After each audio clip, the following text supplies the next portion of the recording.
Guess who's back? Back again. Dot is back. Tell a friend.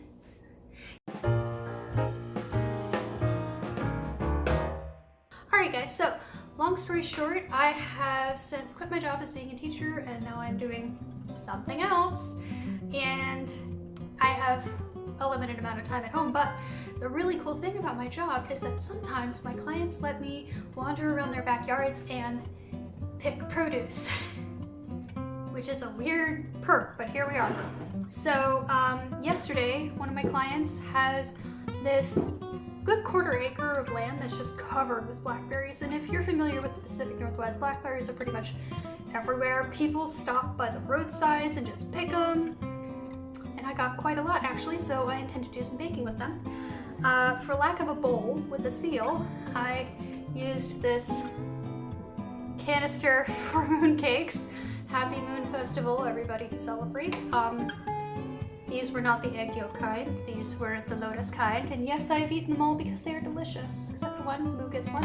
But anyway, this is entirely full of blackberries. One is already moldy.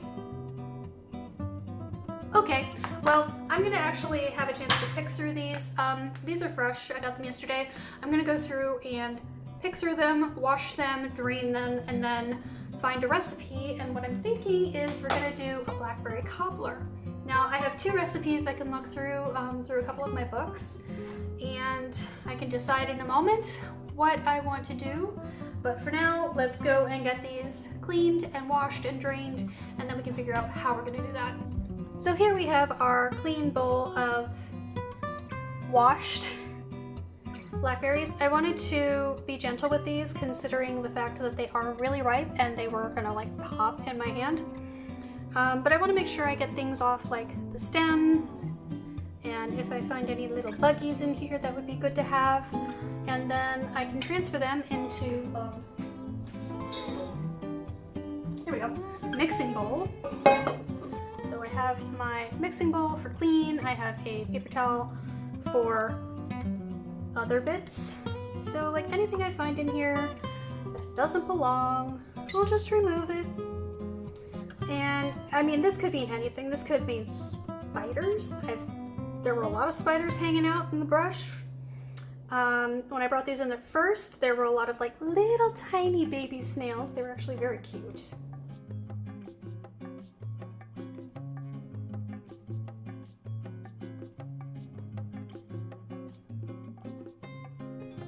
Oh, look!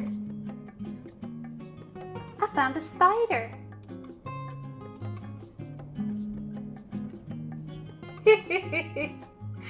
Okay, well this particular cobbler is going to have an extra helping of proteins. You kind of have to be okay with the idea that if you're getting produce out of a yard, your own or somebody else's, it's very likely to have some kind of creature on it or in it. That's cat hair. That is just a possibility that you live with if you do any kind of gardening.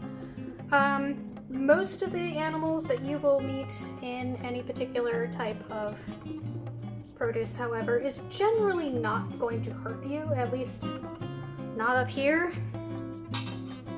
Very few venomous species, if anything, seems to live up in the Pacific Northwest. Alright. Gonna leave those bits, and wow, that's a lot of drainage. But look, we got all of these blackberries. Now I'm gonna clean this stuff up and get ready for finding us a recipe. Hello, welcome to the other side of my kitchen. It's a little sunnier here because I opened the windows and for once it's daytime. I know, it's crazy, I'm not cooking at 10 o'clock at night.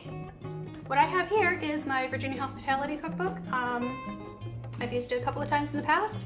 I'm gonna use it today because it's as simple as it gets. Literally, the recipe we're using is the peach cobbler recipe. It is a paragraph long for method. That is the level of brain power I'm at right now. So there we go. Added note, excellent with blueberries or other fresh fruit. Perfect. Okay, so here's our ingredients list. Fresh peaches or other fruits, cleaned and ready to go. A tablespoon of lemon juice. I don't have lemon juice, so I'm gonna do without. Oh no, you say. It's fine. It'll be fine.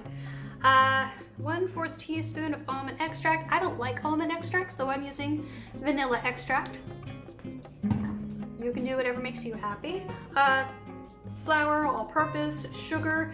They're calling for fine granulated sugar, but I'm gonna use a mix of half that and half dark brown sugar. I happen to prefer a mix of them. I find the depth of flavor a little bit nicer. And we've got salt, an egg, and it's calling for margarine. I don't hate myself, I'm using butter. Etc, etc, etc. All right, I'm gonna go preheat the oven. So next thing I need to do is melt this butter. No, I'm not gonna do that. I'm gonna put it in a bowl and slowly melt it. First I need to cut it. Where is cutting? There it is. Now cutting board. Perfect. Here we go. All right, so I need 6 tablespoons of this. This comes in 8. Oh my God. Is that exactly 6? No. Do I care?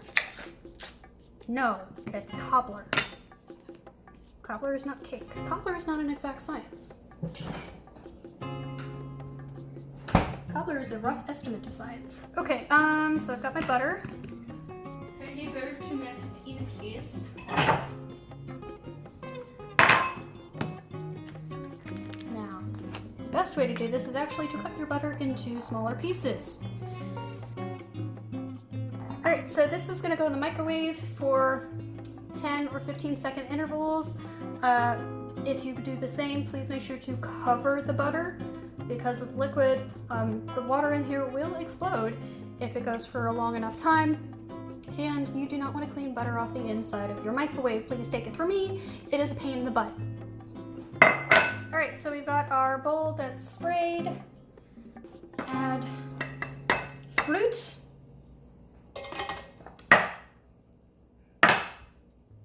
Once you have your berries in your cobbler pot, just set that aside for now.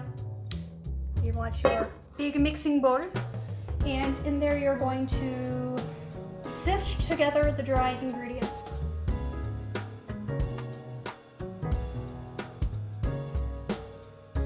Yeah, that's about right. And like, the nice part about the sifting is it's going to make sure that all of the crumbles and messy bits are out of the way.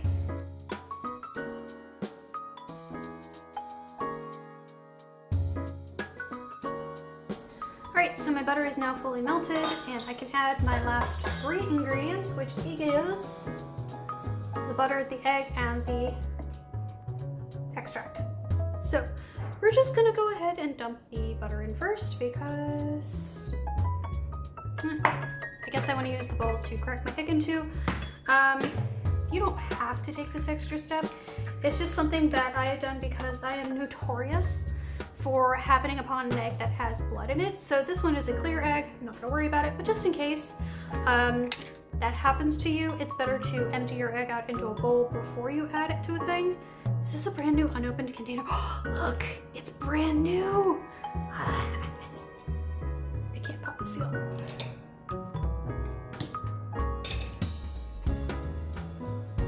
Yeah! Perfect. And yeah, that's about right. Who measures? It's extract. So we've got our butter, egg, vanilla, and we're just gonna whisk it all together.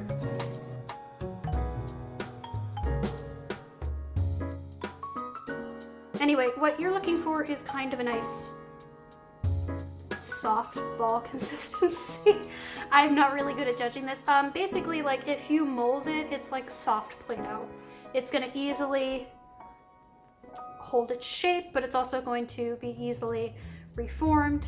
Like the butter is definitely melted in here and it's starting to marry with the sugar. So get it kind of flat in there. Perfect. That's a nice thick layer of fruit. Well done, me. Sort of create a flat layer and very delicately mash it on top of my fruit in as even a manner as I can. think the extra tablespoon of lemon juice would have added a little more wetness to this. Moisture is the word, haha. A little more moisture to this, but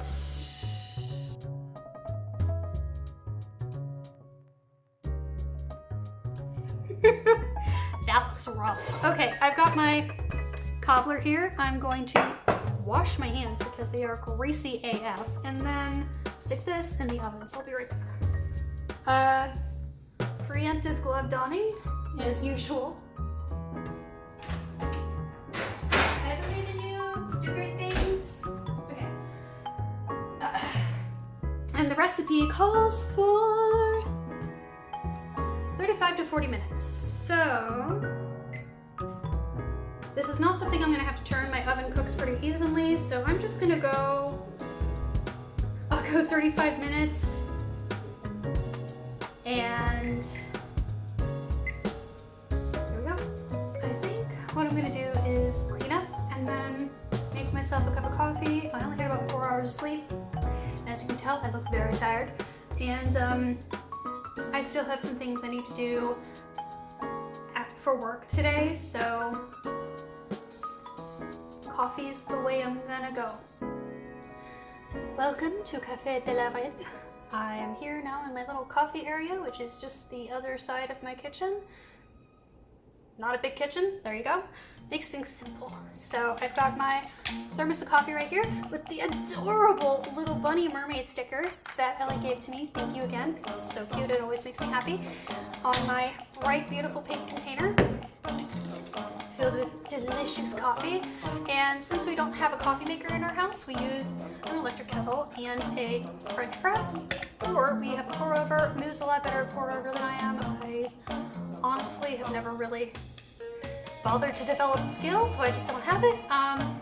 Maybe one day I'll get there, but for the time being, it's much easier if I just ask Moo to make me a cup of coffee. So until then, hashtag not sponsored, but Black & Decker, you know, I could use a table saw. That could be really cool. Useful. Anyway, coffee in my French press. I'm just making the single cup today. I have a larger French press for obviously multiple cups, but that happens to be in my kitchen box right now. Hi Sabri! Are you coming to make coffee with me too? So I'm just going to use my regular 8-ounce, 10-ounce cup. This one's really cute. It has formaldehyde poison on it. It's by Sourpuss Clothing. It's years old. Maybe you can find it on eBay if you care. I actually got this from a former landlord. So anyway, it beeped. So I'm going to pour my water in, preferably without burning myself, and that looks about right. And then the right way to do this is to actually bloom your coffee a little bit. Just mix it up, give it a moment to breathe, and then pop the cover on. The coffee is ready. Okay, so I happen to have some coffee grounds left over. You can do a couple of things with these. You can throw them away, or you can do as I like to do and throw them in your compost or in your garden. Now, certain plants don't like the acidity, but certain plants do. So like roses, tomatoes, any kind of citrus fruit, especially lemons, they are gonna love this stuff if you mix it into the soil. Don't put it in hot, but you know, just laying it gently over top. That will help seep some nutrients in with them, and it will make them really happy. So I'm gonna go do that and let my coffee cool, and then I'm going to enjoy my coffee. And right now we have about 13 minutes left on the clock, and then we're gonna have cobbler. I cannot wait, I have to check. What do you look like? You look like you're supposed to. Amazing. Okay. All right, so we have cobbler. Don't drop the cobbler. It's got a nice brown around the edges, and the center is cooked through. Like it's supposed to. It had this nice breakthrough of berry juice, and it's still bubbling. So this is good, hot or cold. I like it warm with ice cream. I'm still tired. Probably not going to stop being tired until you sleep. Just a thought. Are you telling me to take a nap? Sure. And we'll go take a nap. Okay, I have cobbler that is cold and smells delightful. And then I also have some leftover vanilla bean ice cream. So I'm gonna have some cobbler and ice cream for dinner. You're too tall. You're too short. You're too tall. You're too short. Well, this is good. Good. I am a crust kind of guy. I do love the crust.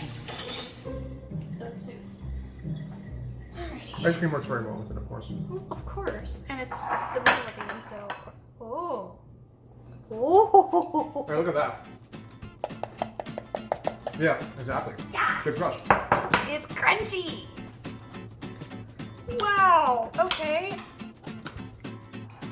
Oh yeah. So these are the blackberries that I picked yesterday in that person's backyard. Mmm. Yeah, Mmm. Wow, they're really tart. they are. That's so good. I like that.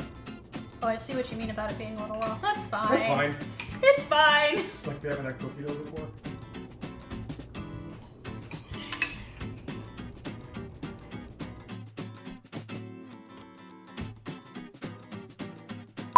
All right, so I'm gonna eat beep. Yay, pants! No pants. No pants! Aloha Mora. You're just like happy little balls of joy. Look, I'm making a dough quilt to keep my blackberries warm before I stick them in the oven and boil them alive in their own juices. Weird. Key. Oh.